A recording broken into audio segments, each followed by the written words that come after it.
Hello, welcome to Southron Bannermen, episode 26. Your sometimes bi-weekly, sometimes... No, never bi-weekly. Bi-monthly podcast. At least occasionally. Sometimes. Brought to you by, say, the Southron Bannermen and Knight of the Blackwater. And, yeah, I'm joined by people. I'm very tired, I've just realised. My God, I've sat down for an hour and I'm... Oh, dear. Joined by regular host Joe. Hello. And new host, Matt. Hello. So, Matt, what are we talking about? We are talking about the tourney of Stalheck, which wrapped up just last month. Man, it has been a while since we recorded. How long was it? 3 weeks ago. Yeah, Ancient history in the card game world. The meta's moved on massively since then. Massively. Yeah, it's all combos now. Sadly, yes. But there's some good news, though. There's some good news, and that is, Joe and I did pretty well, right, Joe? Yeah. Well, yeah. So we'll get to that soon. So, how was the event? As I did not have the fortune of going. I'll let Matt take it. It's his first one. Sure, yeah, so it was my first Stalheck. I had a really good time. I was really impressed with how nice everybody was, how much fun everyone was having, even in that on that cramped stage, where those tables were and everyone was just mashed together. The beer was quite affordable. In fact, I can report that at Stahlecks, the beer is cheaper than Pepsi. And the beer's pretty good too. Bitburger, it's actually pretty good, and it's cheaper than Pepsi. The beer's cheaper than everything. Yeah, it's cheaper than juice, so it's not even really encouraging a healthy lifestyle. I know, it was amazing. The whole town, I was actually very impressed with the town. Now, this was my first time in continental Europe, but I was really impressed. The town is very pretty. Even in the middle of November, but I loved all the cobblestone streets and the all the architecture, of a medieval German village. The stairs are not as bad as I was told, Always a benefit. Yes, the stairs are not as bad as I was told. But I had a really, really good time. It has nothing to do with my placing. So, do you now understand why people call it the Real World Championship? Yes, because there are people there. There are people there from all over the world. We had Shui Shua and the Silent Sisters came all the way from Singapore. I know we had at least one Chinese player.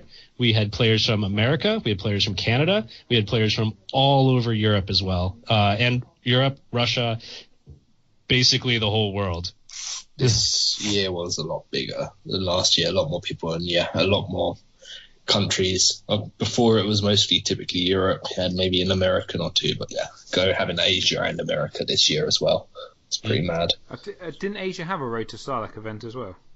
I don't think they did. America did. Or I might be thinking their Road to whatever their version of Stalheck is. Okay. Was it the Road to something?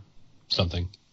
I can't remember. I feel really bad because they do a really good job with the prize support for it. Really good job. Do you mean Siege and Marine? That's the one. But they have all the Asian and Pacific areas do a road events, don't they?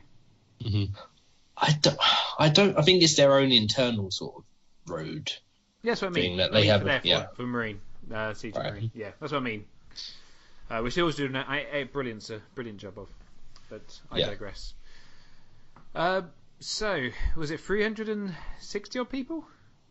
Something like that. Let me get the jousting number. How did they fit it all in?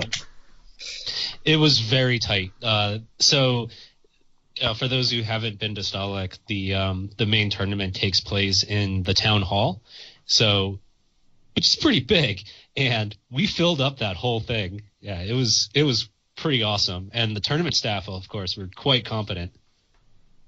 Like last year, they've cut a lot of things out from last year because before the stage where all of the top stuff was all artists last year, so they've had to like cut a lot of things out to make more space for the extra 80 people.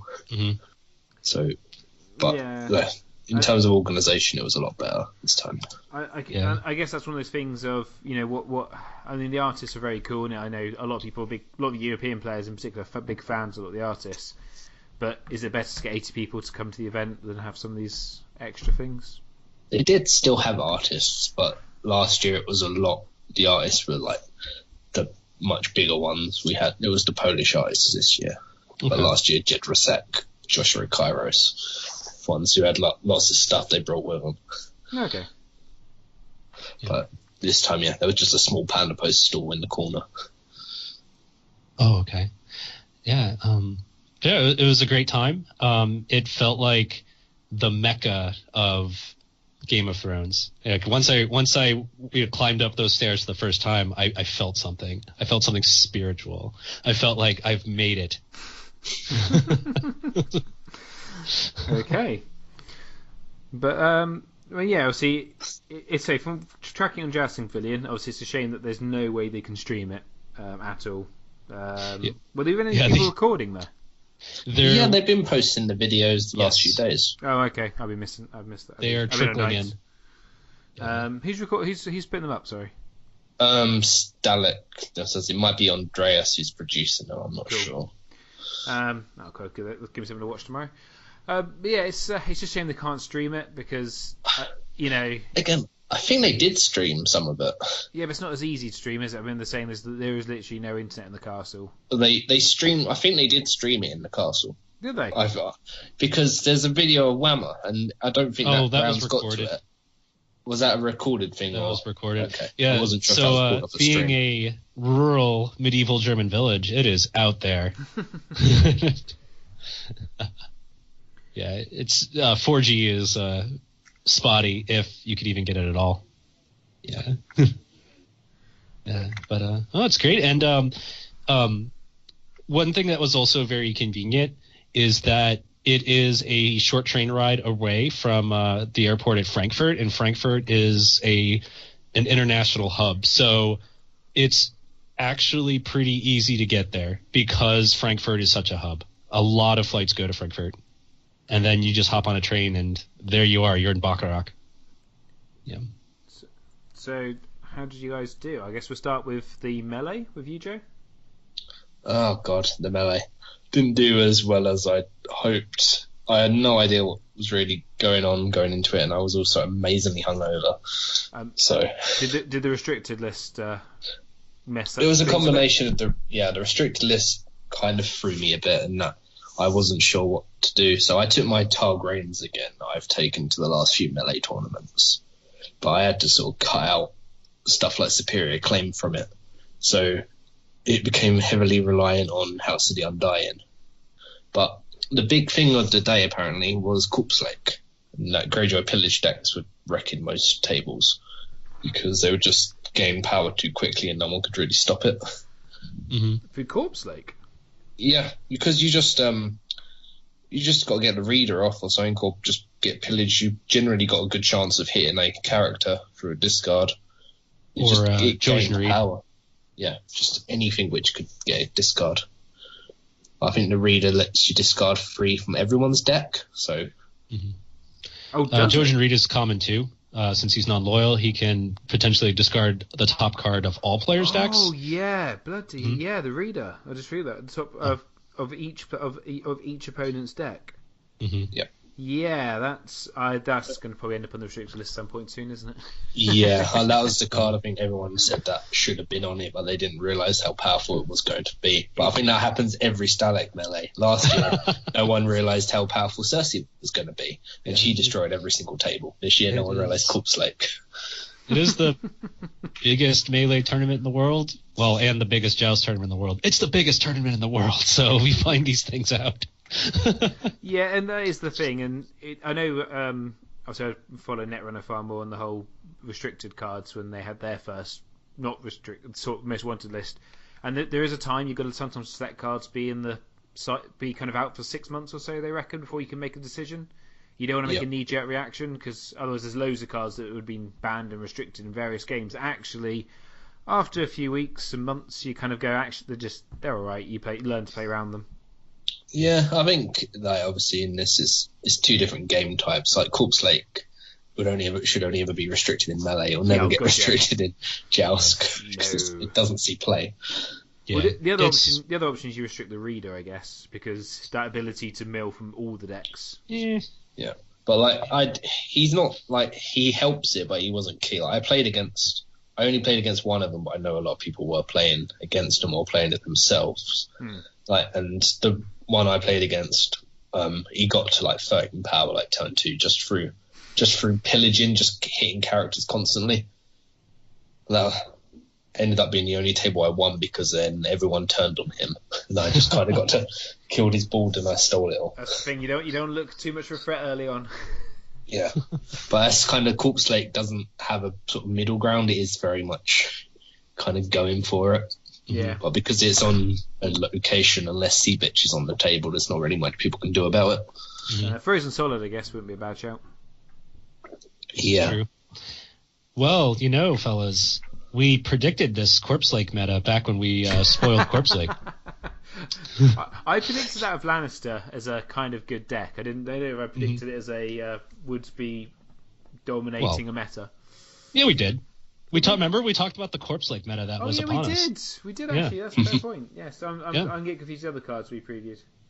Which have also been bloody annoying to play against. Yeah, we've been showered with spoilers. We get showered with spoilers every week. It's kind of hard. It's hard to keep all the cards straight. What's the one? Is it Nag? Is it the old Nag? Is it the one which is two to Dom for every dead card? Naga's ribs. The ribs. Hate that card. Well. But anyway, so did you make top 16, Joe? Or? No. I only won one table. Oh, okay. Yeah, you needed to win at least like 3. Yeah, I hear being that this is the biggest tournament, and being that it's such a big tournament, there's only so many hours to run a melee tournament. The cut was savage, from what I understand. Yeah. It seemed. I had a look at the standings. I can't say I followed too much of the melee, but the cut did look quite clean though. As in, it wasn't like there's loads of people in the same score that got missed out. It was quite. Yeah. It seemed quite clean on the. It wasn't. It was not like Worlds with was it L5R where you had 30 people in the same score. Yeah. On the bubble, it was quite a clean dividing line. Mm-hmm. But yeah, I know. Was it Liam from the gaming hall? He made the top 16, didn't he? Yep. Which I think he wasn't even sure how he managed it. What was he using? Pillage, I think. Oh, okay. What was it? He was using Darren's deck. It might have been Mace. It was either Mace or Pillage. Okay. Some sort of really crazy power gain that he was just winning with because no one could really stop him. Fair enough. So then on to the main event. 8 rounds of Swiss, was it? 8 rounds of Swiss. That's brutal. Pretty brutal. I started at 9 o'clock in the morning. Registration at 8:30. Bloody hell. How many people are too hungover to register properly?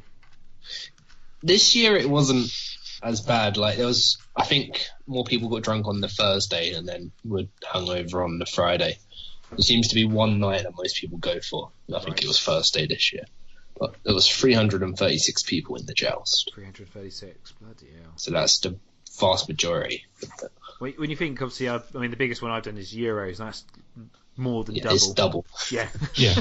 It's double any tournament this year, or any non-registered Stalheck tournament at least. Yeah, I think Polish Nationals was almost 200, wasn't it? Yeah, Polish, like Fleabottom was. Yeah.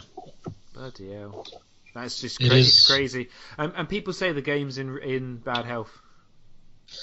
Yes, but Stahlecks is his own thing. I know. Is that you go to Stalheck to go to Stalheck. It doesn't matter how much you like the game. Yeah, I think that's that is the experience is totally worth it. Yeah. But you can see people who probably play more casually the rest of the year, but go to Stalheck because it's Stalheck. Yeah, I had no idea what I was gonna do until the day. I decided my deck the morning of the joust because I was that unsure of everything. What did you go with? Tyrell Reigns. Tyrell Reigns. Same as you, Matt. That's right. And Joe, tell us how you did with Tyrell Reigns. What do you want? My whole score now, or build up? Oh, okay. We'll do some build up. We'll just say, it's suspenseful. What was it? So we had 3 rounds in the morning, or before lunch, and I was 2-1 after lunch. So there was 8 rounds and a qualification round, and to get into the qualification round, you need to be 6-2, or more. So anything more than 3 losses and you were out. So I was 2-1 after lunch. My first game after lunch was against a Martel Wolf, and I lost 9-8 on time. Ooh. So I was on 2-2 after that.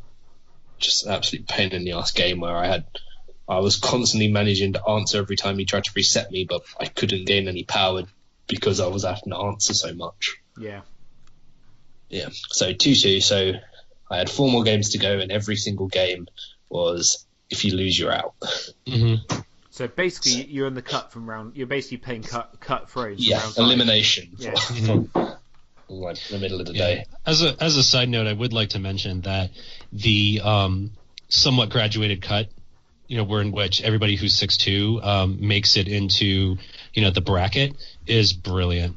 Like the way they did the seating in the bracket, where that in such that everybody was 6'2", got in, they would seed a bracket, and then it was a top 64, but I think it was 49 players were in the bracket, which meant the top 15 ranked players got a bye and just automatically advance to the top 32. That is excellent because then it rewards you for doing well in the Swiss. This is something I know in other games that they think needs to come in because other games that have intentional draws, there's very little reason to keep on playing once you know you're in. Mm-hmm. So having something that rewards you for making the top cut, I think is always a good idea. Yeah, and it was nice as well, having the mentality all day that once you're on 3 losses, you don't have to worry anymore. This is also true. So you can just go and do what you want, or just enjoy the rest of your day. It's no more strength schedule issues. Yeah, and that's the thing. Strength of schedule is an absolute bitch. It really is, and I think more events should possibly look at doing something like that. More big events. Mm-hmm. Yeah. There's no way that you would do an event like this. Requires a 2-day event, basically. It does. Something like Euros or Nationals, which are 2 days events. Yeah. Yeah, it was great. The feeling of sitting down, for your 8th round and knowing that the game still matters, actually changes how you play. Yeah. In the 8th round, it makes it just as important as the 1st round or the 3rd round. So, Joe, I guess the question on everyone's lips is: you're 2-2. You're 2-2. How did it go from there? Yeah. So 2-2 went up against Sandy playing Targ, Filthy, and I got the worst setup I had all day. And just chud. And just looking down the board of dragons and stuff, but somehow I managed to slowly drag it out, get my guys, and then get that on a mod win on the 6th plot just before we double valid. And everyone lost all their board. Always love a double valor. So won my 5th game against Sandy.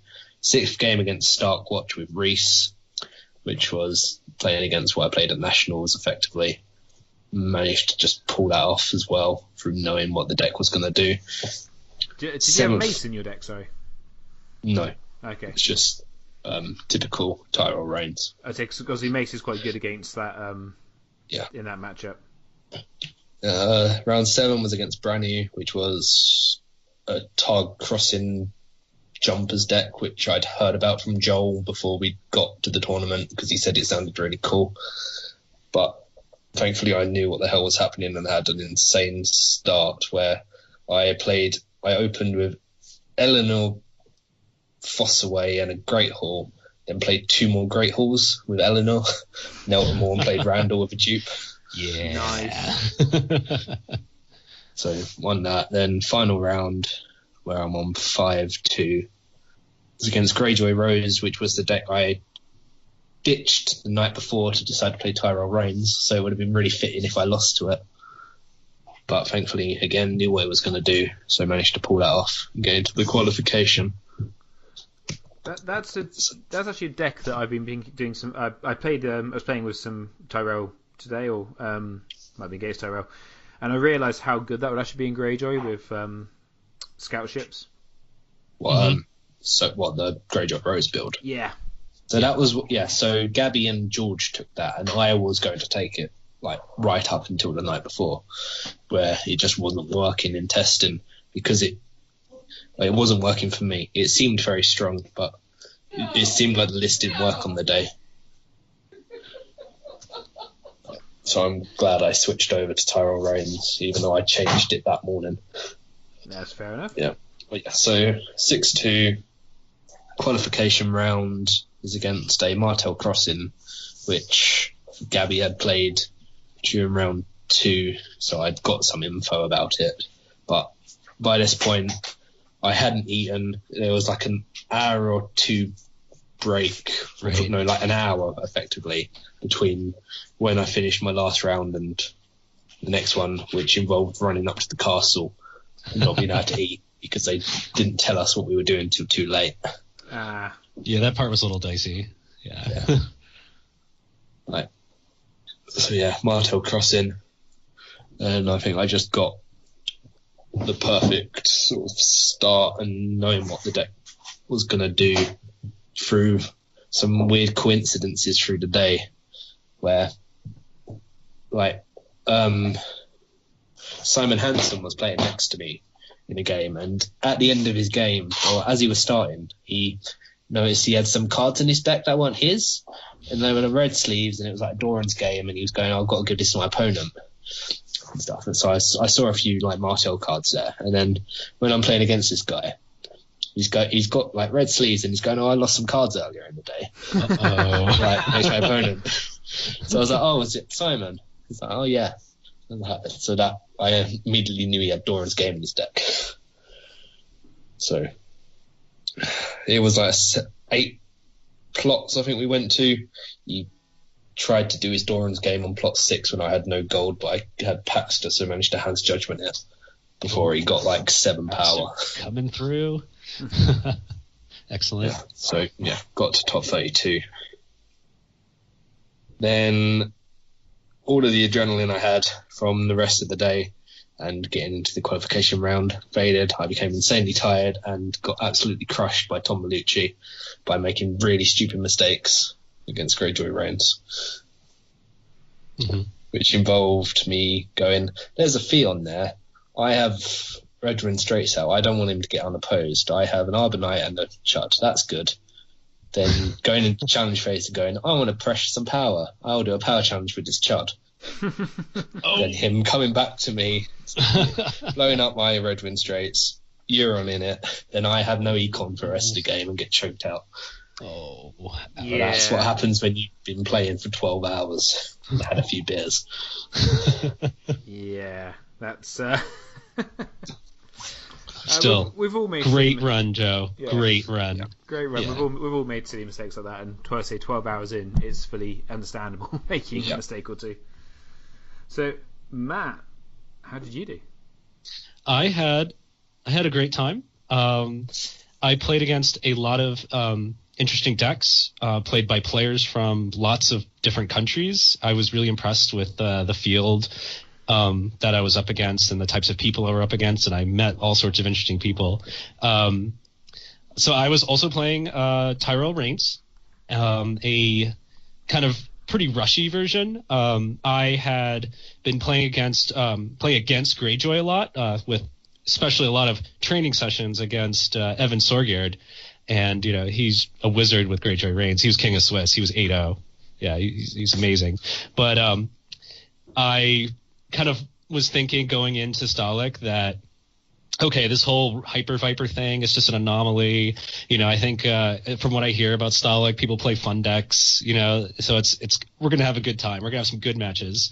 So I built I built Tyrell Reigns with some special modifications to kind of deal with Greyjoy. Specifically, that meant I brought 3 copies of Brienne of Tarth, just so I can have a body with a renowned character with duplicates to survive the early Valor that Greyjoy tends to do. I also brought Knights, just a splash of Knights, but some Knights. I needed some cheap guys with military icons, so that way I could pressure Greyjoy after a Valor goes off. So what that meant is that from typical Tyrell Reigns decks, I dropped the Old Town Informers, went down to 2 Ladies in Waiting, but instead I had Arbor Knights, I had Knights of the Reach, I had Hedge Knights, and then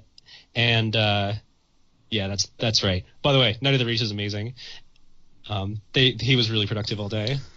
Knight of the Reach is, he works for me every time I play that deck. Yeah, that's the thing I should bring up. I was playing an older version of Matt's deck.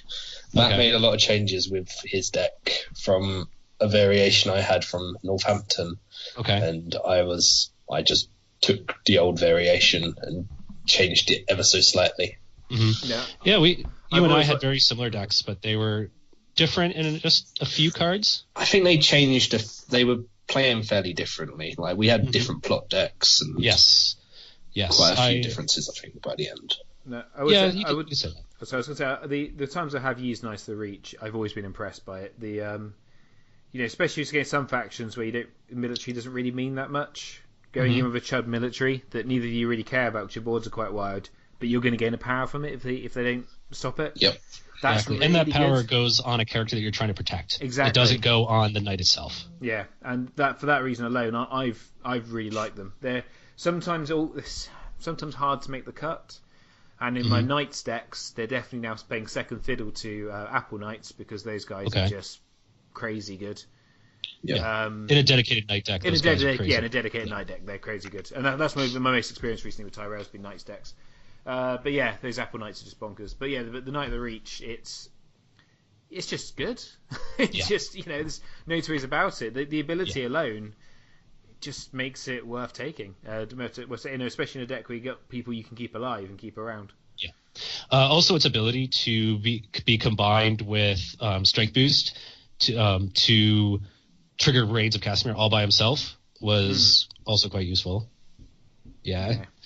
Okay. But the key card for both our decks, the card that brought the whole room together, tied everything together, was High Garden Courtier. That card is amazing. You weren't? I dropped it that morning. What? That card's bonkers. I dropped it for rattle shirts and milks. That was some of the changes I made that morning, which worked for me. Okay, fair enough.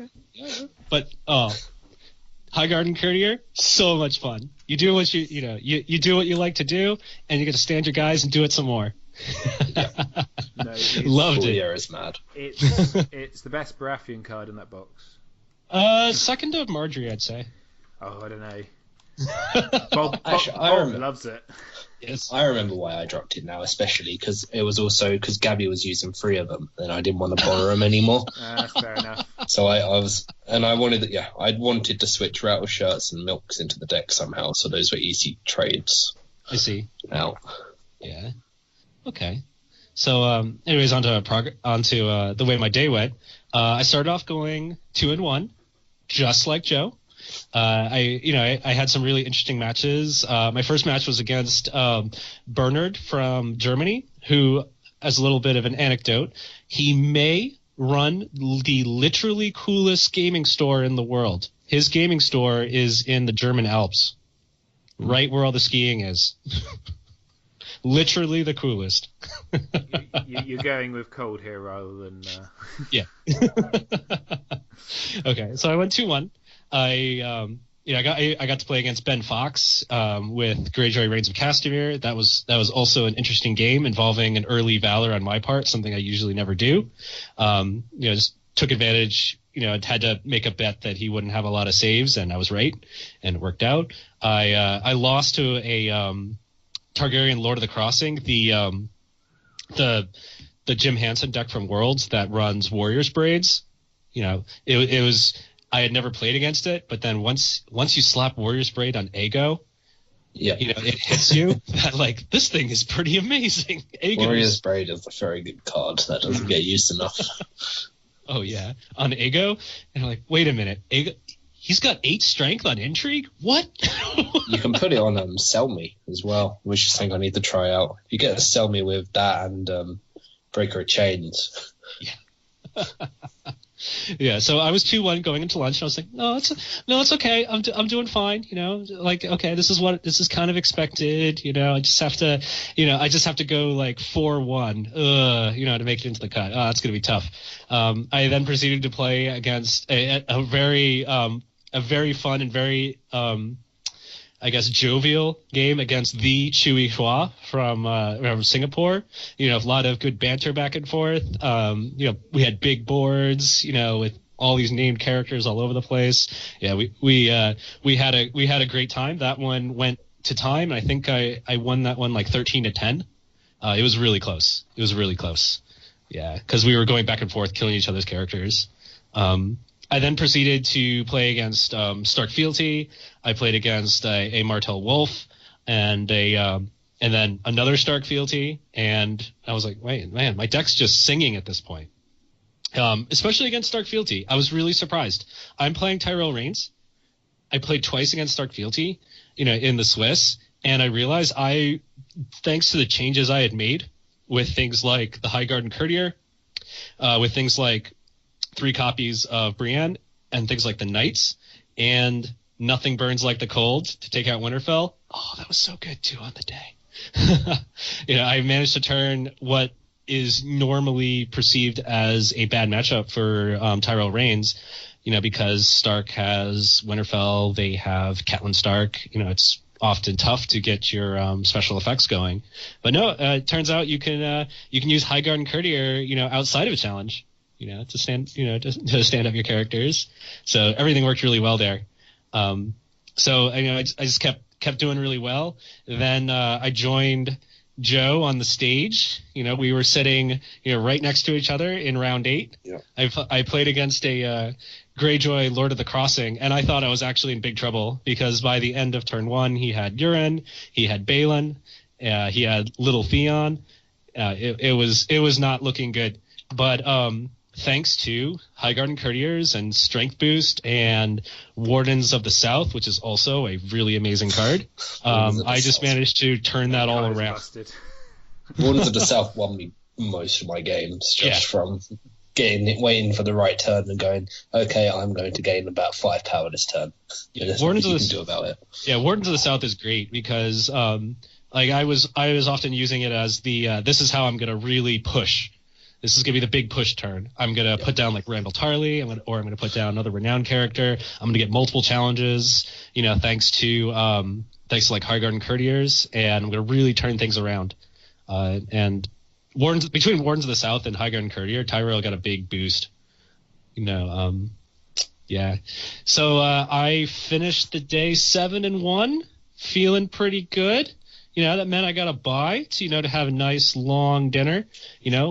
Chill out for a little bit. Chill out for way too long because I had no idea when the top 32 was going to start. So, I was just hanging out with Gabby, while they were playing Melee, while I was pacing around, thinking, oh my gosh, what's going to happen? Who am I going to play? What the heck's going to happen here? Am I going to get totally tired? Well, it turns out I was starting to get totally tired, because it was hitting like 10, 11 o'clock at night. Yeah, by the time the top 32 started, fortunately, my friends from my Scottish friends were, started bringing me coffee during the top 32. Very important. I played a lovely match against Werner from Germany. He was also playing Tyrell, the Reigns of Castamere. And it was actually a really interesting mirror match because he was playing a slightly more unorthodox version of Tyrell Reigns. He had things like the Red Wedding in his schemes deck. He was pretty heavy on the resets. I think he had a few more events than I did because I didn't see it, but I sense he had new Queen of Thorns in there. So he was playing a bit more tricky version of Reigns of Castamere, and I managed to pull through because over time I managed to draw enough renowned characters and duplicates to kind of hold things down. And then I eventually managed to make a big push with, Randall Tarley and, Lord Renly's Ride and Standing Randall and, all that grid stuff. Yeah. So that was top 32. I then proceeded to have a very close and epic match against Britain's Dan Williams playing Stark Fealty. This was a great match.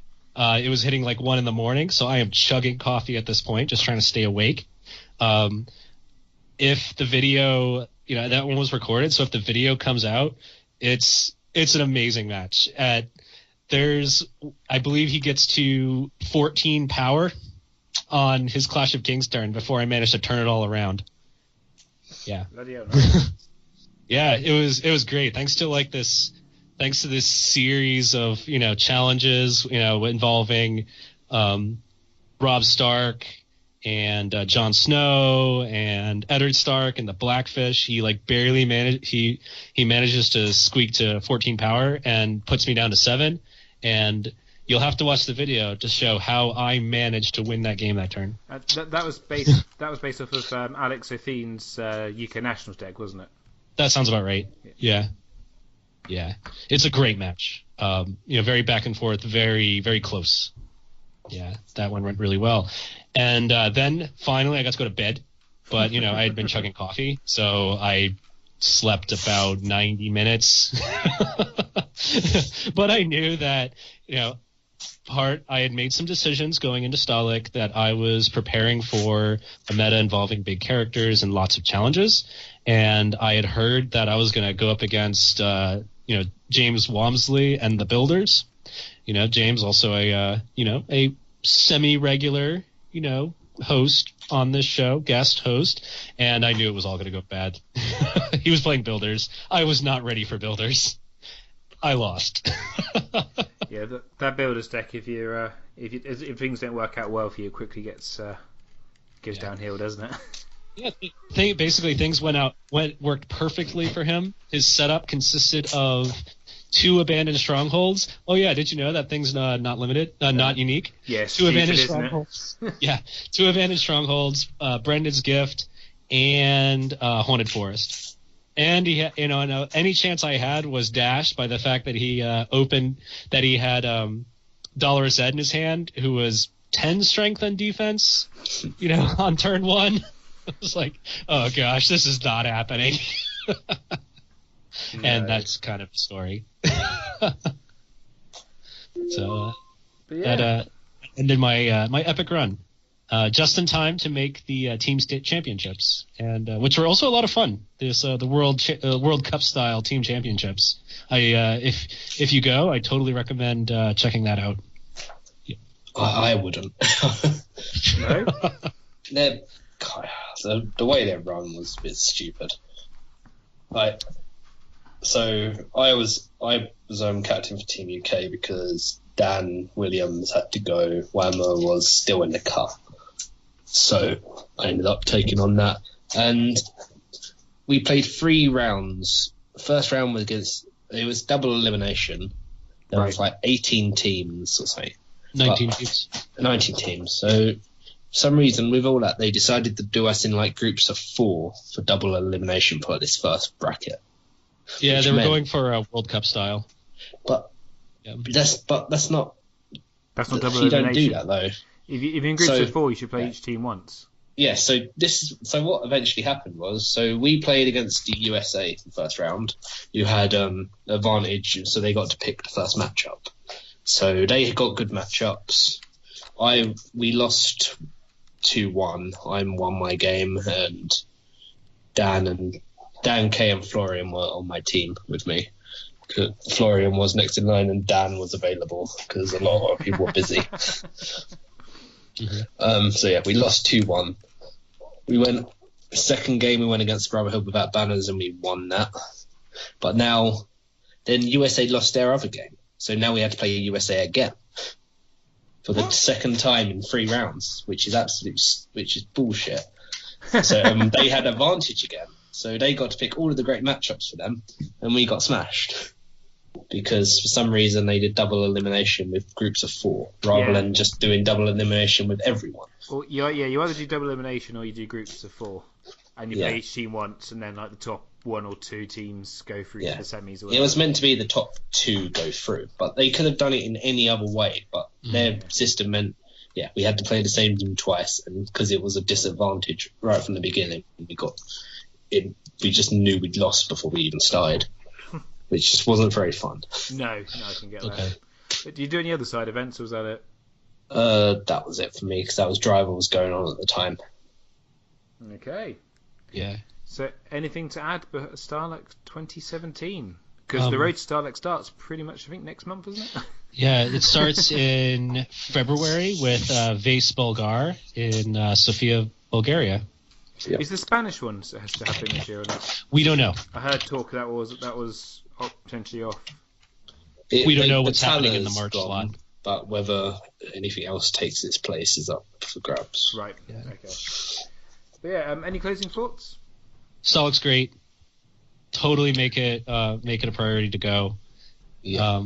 It's like your home. It's like this is what you've as a player of the Game of Thrones. This is what this is making it to King's Landing. This is making it to the Sept of Baelor. It's making it to the Red Keep. Like this is what you want. All they need to do is move it back a week, and I'll definitely be there. Well, yeah. No, cool. And it's cheaper to get there than you think. It's easier to get there than you think, and it's while you're there, the accommodations and food and beer is also cheaper than you think. I'm saying this as someone came from America, had their preconceptions about how much it costs to go places. Yeah. Fair. Okay. Joe, anything to add? Not particularly. So that was my second Stalheck. It was much more fun than the first time. I'm looking forward to doing it again. Is that because you knew what to expect this time? Yeah, I think knowing what to expect and knowing there's a lot more people. And I went to, I did 3 Road to Stalheck events this year, so I met a lot more people. So it was a lot more interesting. Because last year I was going in blind. Yeah, and that's the thing. The first time you go to something like that, you kind of make some contacts, don't you? Yeah. And then you go, definitely. Awesome. So, on to past Stalheck, on to the most important time of year, Store Champ season. Which I'm dreading right now. I am dreading. My streams today did not go well. Yeah, I have no idea what the hell to play. The Stahleck meta was such a fun meta, but we have no idea what the hell's going on now. You know what? I don't think us as a group we ever know what's going on. No. In the meta, but we always seem to pull through. I think this weekend will help. Once you actually play some tournaments, you kind of understand it. I think the biggest problem is I know roughly what decks are going to be good, but I don't know how much I need to prepare for Valor Harris and exactly how to play around it yet. See, this is the thing. So last night at work, I was a bit bored, and I got my phone out. I was on Thrones DB. I was like, right, I'm going to make a deck. So I've been messing around with Stark, because, my classic Stark, No Fun Police, Frozen Solid, Bar in the Gates. Should be good right now. Yeah. Should be. Yeah. And then I've also been messing around with Targ Kraken, because I think abusing Flea Bottom, but controlling their Flea Bottom. Yeah. Targ's always fairly good. Daenerys. It was the UK national winner. Exactly. And it's pretty low curve, so Valor Harris doesn't hurt it, but also because you've got the Kraken element, I think it could survive other resets fairly well. Okay. And then I thought, right, why not combine the two ideas? So take the plots and the kind of control from Stark, so Bar in the Gates mainly, and Greyjoy, bang, yeah, no, that didn't work. And I still don't know. I didn't play a single deck that relied on locations in 3 or 4 games on stream. So basically I ended up with a bad Greyjoy deck. This is what I think the toughest part at the moment is that there's too many things to potentially handle. Yeah.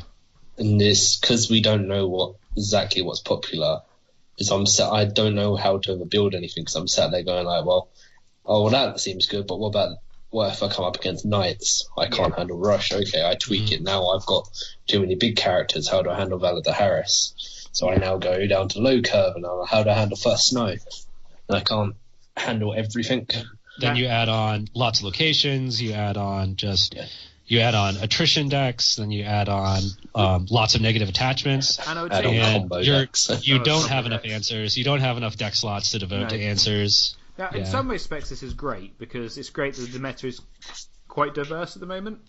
Obviously, it doesn't stop it from being a nightmare when you're trying to test. Mm-hmm. And like for instance, so I did 2 streams today. So the second stream was like, so this Greyjoy deck not working. All 3 decks my Greyjoy deck would have been great against. I was like, seriously, what is this? But and the tournament I did last Friday, the first Iron Thrones event that Martin's running. Going by that, Martell is the best deck in the game. The Martell was everywhere, and Martell just dominated the whole thing. Yeah, Martell seems strong. I haven't worked out exactly what to do with them yet. So apparently the counter to Martell Filthy is Martell Wolf. Yeah. Which is quite funny. Well, Martell's about to get its box, so they're going to be number good. 1. Yes, they're going to be good. Martell Wolf on paper seems like probably the best deck in the meta. I'm starting to think that. But but the problem is it's not a deck it's not a style I'm accustomed to playing.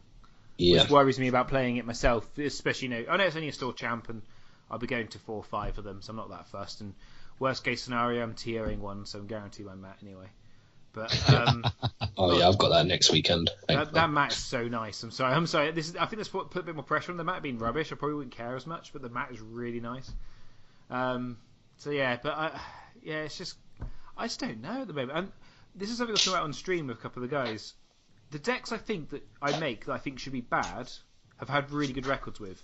The decks I think where I've been really clever and should be good, I've done really badly with. And I just don't. I just can't get a pulse. I can't put my finger on the pulse of where to go with this now. Yeah. Well, if I'm I'd like to make a suggestion. Don't put too much stock in Iron Throne. Oh no, I don't. But yeah, the Iron Throne tournament I did last weekend. I put a bit more in because people were testing the store champs. But yeah, random games in the Iron Throne I don't. But the problem is that's all I get to play these days really because the local meta is now officially dead really. No, it is. Bar a couple of casuals, but I'm not being Iron Throne games would be better for just quality if I'm honest.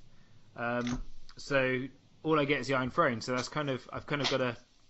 I'm trying to scout. I'm trying to spend more time scouting now and trying to look at what decks are good, what decks people are playing. But I don't know. And the thing is, there's decks I'd play on the Iron Throne that would never play in a tournament. Oh yeah. So I'm sure opponents are the same. So you end up going, well, what do I take from this? I don't know. And Valor Harris, I've hardly been hit by it all week. Yeah, that's thrown me a bit. That your observation actually does make sense. I've been thinking about this plot a lot, and it seems like unlike Valor Morghulis, Valor Dohaeris seems it's a lot. It seems like it's a lot tougher to leverage offensively. Basically, I think it just replaces Duel. Whoever deck like Duel probably likes Valor Harris. And I don't think. Okay. And not that many decks like Duel. In some decks it was amazing, and other decks you just wouldn't consider. And I think we're in this boat where really we've just replaced Duel, which was good for controlling 2 characters, but also if you were like Martell or Stark, you could kind of get around the whole nil part of it. Mm-hmm. Whereas I'm like, well, whereas Valor Harris is Duel, but to the max, because if they have 2 6-cost characters, only one can survive the board. Okay. And it has the add-on effects of it can make the board smaller. Mm-hmm. So I think it's basically just replacing Duel. Yeah, I am. Yeah, for the most part, I think that's going to be the case. I think it will switch them around. It's a safer play against stuff like Tyrell Reigns, which is why I personally think Tyrell Reigns will disappear for a little bit and go to more knight builds because they could leverage Duel. As long as you had Marjorie, you were okay, but they can't leverage Valor Harris. No, and I think same with like Greyjoy Reigns, because I think that's in a similar boat where that's going to start slipping away now. You won't be seeing like free Dagmar, free Balon, and free Victarion and free Euron in the deck anymore. Yeah. I see. Yeah, because you can't just rely on saves to keep you going. Same as the Barrow Big Guys deck. You just can't rely on it anymore to worth keeping around. I don't know. I'm kind of going into this weekend thinking I'm not going to see much Valar Harris, but the decks I see it in, I need to work out quickly that they've got it. Yeah. Okay. I think my plan is to try and I'm playing just some random decks I've got this weekend. Then next weekend next week I'm going to try and build off what I've got. I've got a potential idea which could be really bad, but it seems like a solid idea in my head. I've got to build up during the week. But yeah, I'm just hoping to get some interesting info and see what people are actually playing rather than just going on my own throne and having a miserable time. Yeah, I was properly. When I was playing it, all I could think was all those times we've talked to you before going into tournament, and you're there going like, yeah, I'm on on Octagon, I've lost 4 games in a row, I don't know what to do with the deck, and I'm in the same boat now. I was so confident with some of these decks. I thought at least one of them would be good. One of them would have a winning record, but no. Yeah. Right. But I would say that, a bit late in the day because Sword Champ's already started, but the prize support they finally shown off on their website. Which hasn't arrived yet. Hasn't arrived yet, which is annoying, but hey ho. But the actual the picture, it only started in mid-November. Why do we have the prize support? Yeah. But the stuff I think it's a really nice kit. I think they've done a really good job. Yeah, the participation, the Knight of Flowers, but it's the House of Thorns Knight of Flowers, is it's pretty nice looking. If I'm honest, that's probably I love the card, but that's probably the one thing that's annoyed me, because how many more Tyrell alt arts do we need? We don't have that many Tyrell alt arts. We've got we only have Arbor. We've got Brienne. Oh, 3. We've had Brienne, that's the thing. We've had Arbor and we've had Brienne, and the last kind of big. I don't really count national kits because they're you get one. I count regional and Sword Champs in kind of the same area. To have 2 in a row with a Tyrell card, it's like maybe someone else got a turn. 2 in a row though, is it? Regional to Sword Champ. I'm not counting games like it so much because obviously we've had the Martell and that. But I thought it might, you should give someone else a turn because we've not had like many Stark ones recently. I think I saw a quote from Dave Bamford where he was talking. Someone was talking about the store kits, and I think Florian was saying, it's finally Lanny's turn. It's going, oh yeah, everyone gets a turn, but Tyrell get more turns. Yes, and yeah, I think that's a fair assessment of it. It's all right. I have a feeling that FFG does not have a whole lot of control over what art they're going to end up using.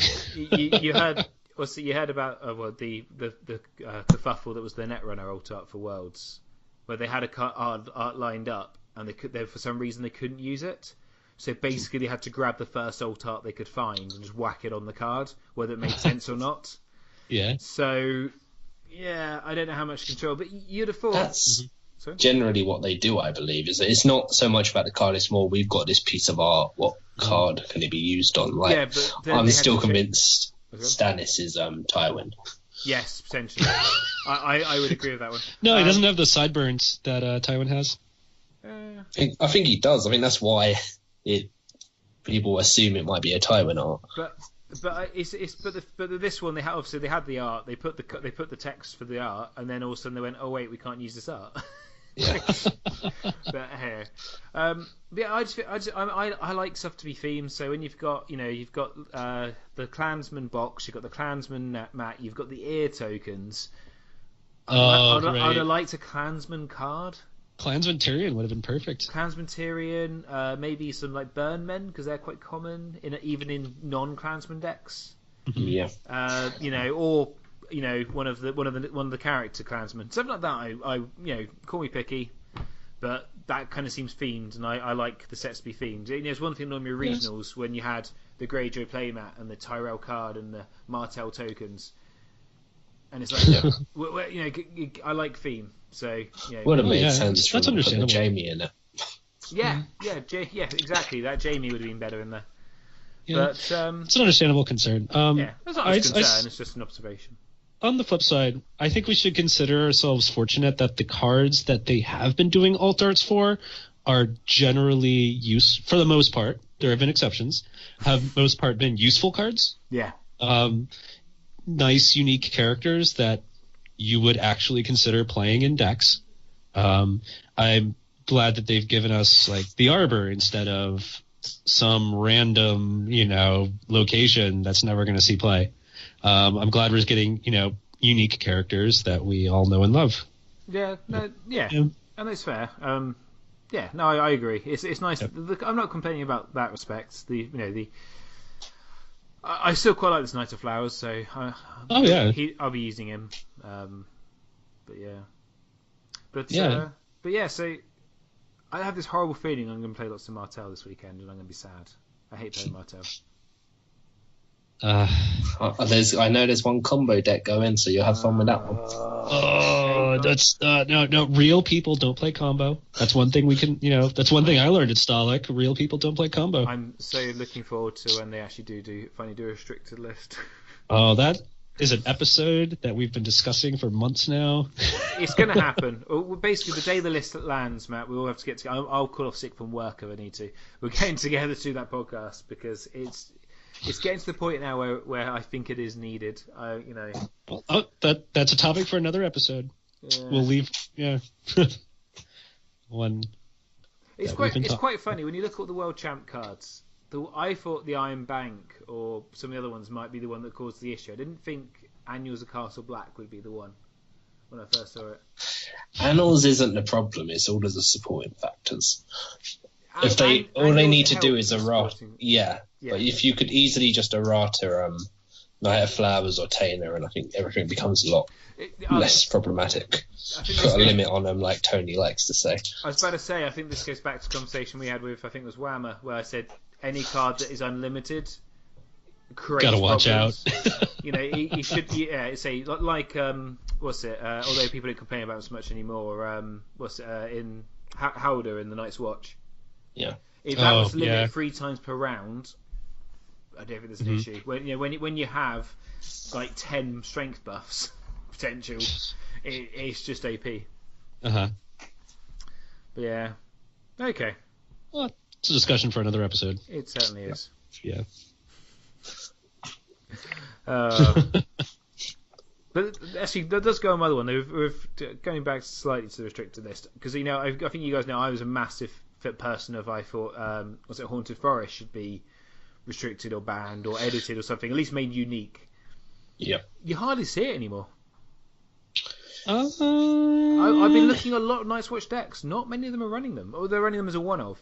If they're running them. I think the defense decks still run it, but other decks, if it builds on the wall, I think you still see 3 of them. Well, it's more common to see Flea Bottom and Veteran Builders. Because I don't think that's as problematic as your. I've rarely ever run into that. I think that's generally not become a thing as people thought it would. Once again, real people. I would actually don't play crap like that. The only real faction I think Flea Bottom's coming an issue with is Martel, because when you get all their stuff where they're just booting people at challenges and back to hand and stuff for 1 gold, it just seems a bit. Yeah. Especially when the ambush cost, a card with the ambush cost is higher than the actual cost to play it because the ability's so good. Oh. Okay. So you like the Spy you've got now, the Southern Messenger.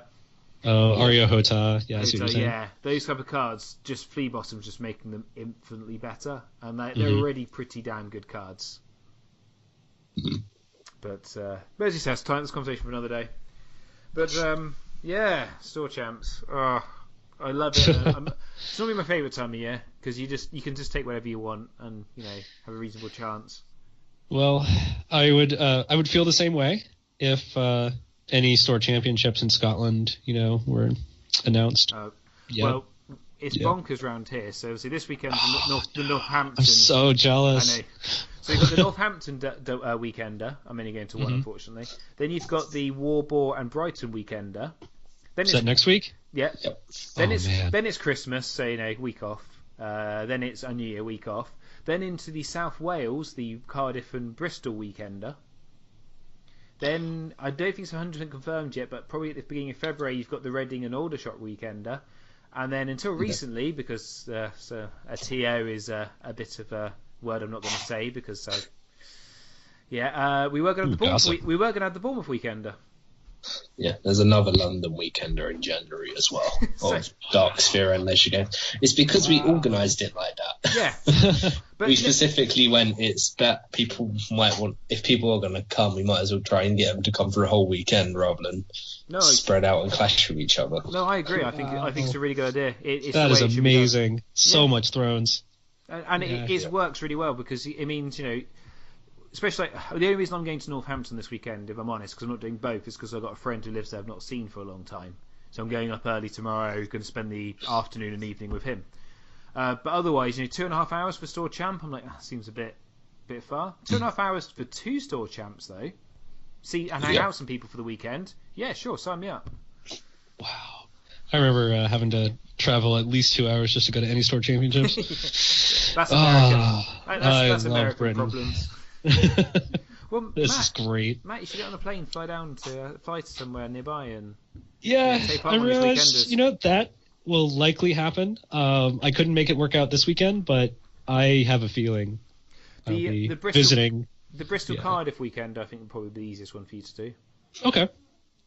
Yeah, I might be able to I'll likely make something happen. However, to be honest with Thrones, I'm waiting for this meta to shake out. Well, I'm going to react to this one. I don't think I'm going to try to predict this one. Tell me about it. Yeah. But cool. Right, guys. Anything else to add, or should we sign up? Oh, should we talk about the next episode? Yeah. Well, we talked roughly about doing a big Christmas one, weren't we? Look back on the year is what we did last year. Yeah, another year roundup. Last year we had Whammer. I imagine we can find someone to bring on. If not, we'll try and get Whammer on again. Yes. I'm trying to say. I always think we should do a quiz at Christmas as well. I'm trying to see if we actually can be asked to sit there and work it out. It takes effort. It does take a lot of effort. It does. Yeah. We could do the game I've always attempted, where I get my daughter to describe a card, and you guys have to guess sounds what hilarious. It is. Yeah. But cool. Okay, guys. Well, I guess there's nothing else to add. Thank you for coming on, Matt and Joe. Yeah, thank you. And as always, guys, it's been emotional.